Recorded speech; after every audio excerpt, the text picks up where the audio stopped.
Hello my dear viewers welcome to my YouTube channel.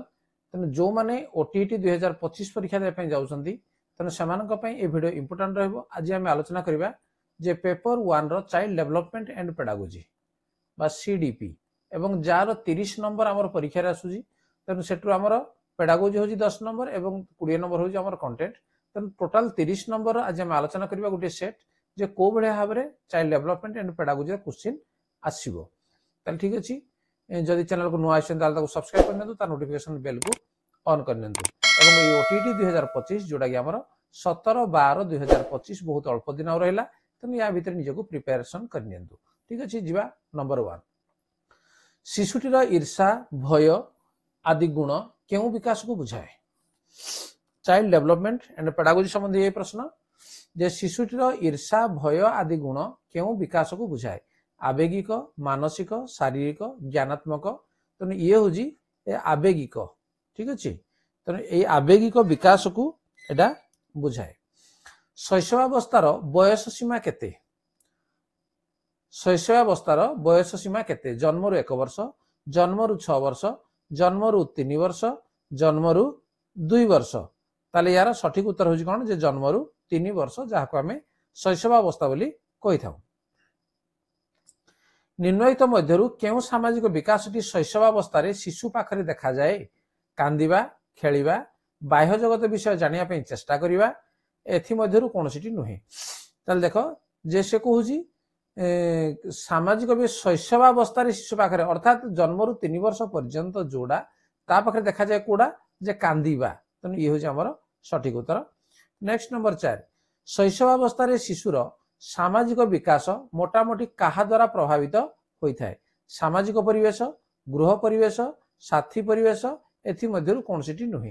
तेणु सामाजिक विकास मोटामोटी शैशवावस्था पिला जेहेतु अधिक घरे ही रोजी तेणु गृह परिवेश द्वारा से बेसी प्रभावित होता है। गर्भ संचार प्राय केते दिन परे डिंबकोश एक पूर्णांग मानव शिशु परिणत हुई। तेणु गर्भ संचार होला अर्थात माँ पेटरे जेतेबेले प्रथम गर्भ संचार होता है से समय गोटे डिंबकोश गोटे पूर्णांग मानव शिशु होगापाई ताकू केते लागे ना 9 मास 10 दिन। ठीक अच्छे 9 मास 10 दिन लगी था अर्थात 9 मास कहले केते 270 प्लस ये 10 समान केते 280 दिन लगी था। ऑप्शन कौन अच्छी देखा 310 दिन, 280 दिन, 210 दिन, 270 दिन। तेणु कौन आसो केउ समय ही शिशुर जीवन आरंभ होता है।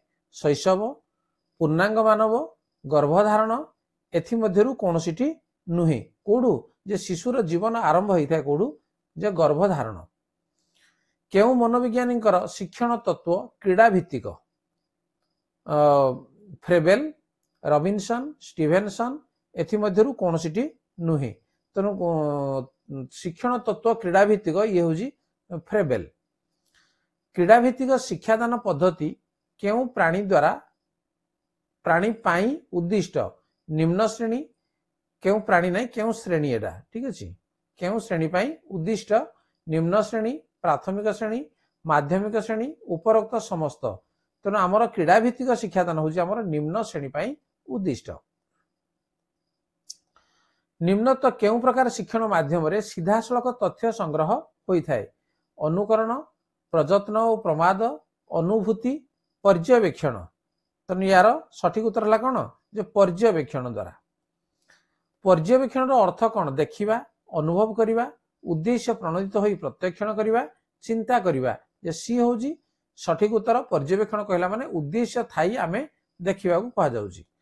शिक्षार्थीर बारंबार अवांछित आचरण संशोधन पाई केउ व्यवस्था करिबा आवश्यक। बारंबार अवांछित आचरण जदि से देखौजी ताकू संशोधन करिया पई दंड, पुरस्कार, निंदा, प्रशंसा। ताकू पुरस्कार आमे करिबा कि से बारंबार एमती करूजी बा प्रशंसा करिबा कि ना ताकू दंड दरकार। तो निश्चित भाव ये ऑप्शन रहइबो ए। शिक्षार्थी को अभिप्रेरित करिया पई शिक्षक निम्नोक्त केउ उद्दीपक व्यवहार करथांती। दंड और पुरस्कार, प्रशंसा और निंदा, फलाफल संबंधी ज्ञान, उपरोक्त तीनोटी जाक। तेणु शिक्षार्थी को अभिप्रेरित करिया पई से कौन हम उपरोक्त तीनोटी जाक हम। नेक्स्ट अनाम व्यक्ति अधिनियम 1995 अनुजाई केते प्रकार स्वतंत्र आवश्यकता थिबा पिला माने अच्छा 2 4 8 6 तेणु केते अच्छी जे 8 प्रकार स्वतंत्र आवश्यकता थिबा पिला माने अछंती। विद्यालय रे देखा जाउथिबा चलन बाधित पिला माने हेले मस्तिष्क पक्षाघात अंगछेद पोलियो उपरोक्त समस्त एठी मध्ये सब गुडी होजी चलन बाधित पिला बोली कहा जिवो। निम्नोक्त केउ पाठ्यक्रम आधार रे अंतर्निवेशी शिक्षा उपरे अधिक गुरुत्व दिया जाइछि।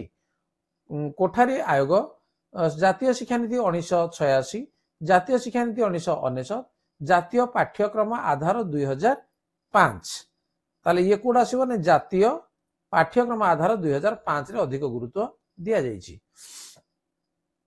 अंतर्निवेशी शिक्षा को बुझिबारे किए सहाय्य करिथाय समन्वित शिक्षा नारी शिक्षा मुक्त शिक्षा सार्वजनीन शिक्षा एवं समन्वित शिक्षा ये सहाय्य करिथाय। कृत्रिम अंग सुगंधियुक्त खाद्य खाइबा पई शिशु मानक ठारे शिक्षण अपारगता और अतिक्रिया परिलक्षण मान प्रकाशित होइथाय।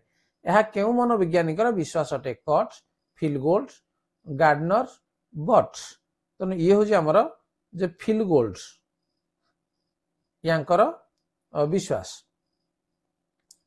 रक्त स्रोत जदि आवश्यक परिमाण रे जीवसार संश्लेषण करने को अक्षम हुए तेबे शिक्षण अपारगता सृष्टि होता है।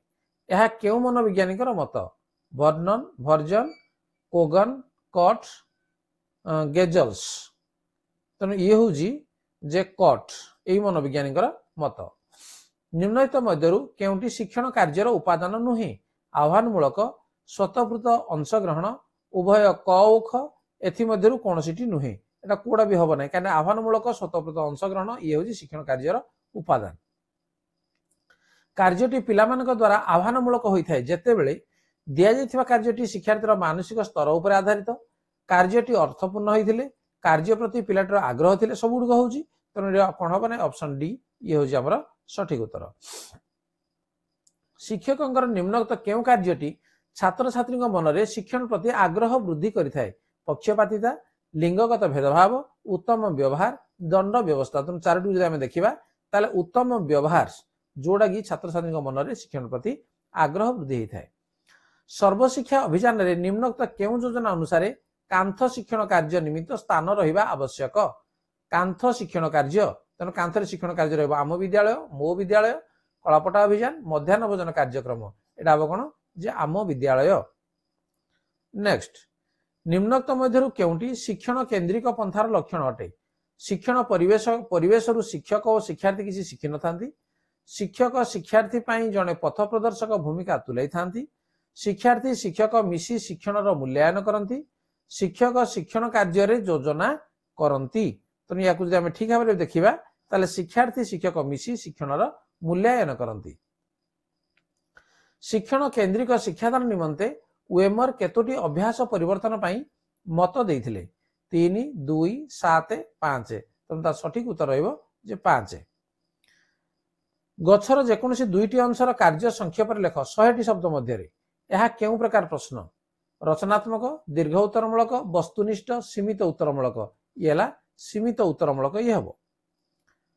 अति संक्षिप्त उत्तरमूलक प्रश्न रे गोटे शब्द रे उत्तर देवाक पड़े आलंकारिक भाषा रे उत्तर देवाक पड़े गोटे वाक्य रे उत्तर देवाक पड़े उपरत समस्त सब गुड़िक आसो ये अति संक्षिप्त उत्तरमूलक प्रश्न रे करा जाए। निम्नोक्त मध्यरु केउंटी भावात्मक क्षेत्र अंश विशेष शारीरिक शिक्षा कर्मानुभूति शिक्षा सामाजिक व्यक्तिगत गुण शिक्षा परिवेश विज्ञान शिक्षा एवं सामाजिक व्यक्तिगत गुण शिक्षा। पर्यवेक्षण फर्द व्यवहार हुए पर्यवेक्षण फर्द व्यवहार हुए सरल व्यवहार पर्यवेक्षण पाई जटिल व्यवहार पर्यवेक्षण पाई निर्दिष्ट व्यवहार पर्यवेक्षण पाई दुर्बल व्यवहार पर्यवेक्षण पाई कोड आसीबो जे जटिल व्यवहार पर्यवेक्षण पाई पर्यवेक्षण फर्द व्यवहार होइथाय। घटनावली विवरण आधार रे मूल्यांकन करिवार असुविधा हेउछि यह अधिक समय आवश्यक करे विशेष व्यवहार परिचय मिले घटना गुड़िक ठीक भाव स्थानित होगा प्रकृत व्यवहार परिचय मिले ताले कोड़ा हबो यह अधिक समय आवश्यक करे।